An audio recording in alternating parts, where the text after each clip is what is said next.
পটুয়াখালীর গলাচিপায় বাংলাদেশ তুরস্ক ফ্রেন্ডশিপ স্কুলের আয়োজনে জেলা প্রশাসক অসচ্ছল মেধাবী শিক্ষার্থীদের জন্য চেক বিতরণ করেছেন।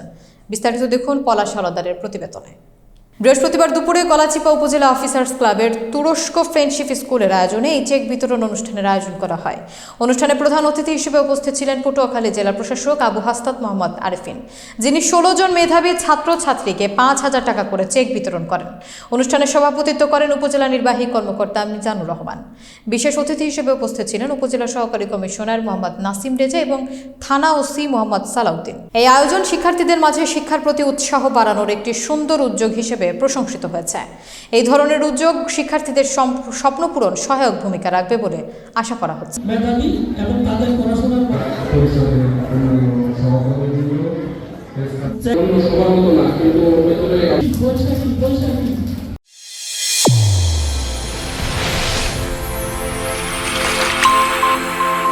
চ্যানেল A1 হৃদয় রেসপন্স।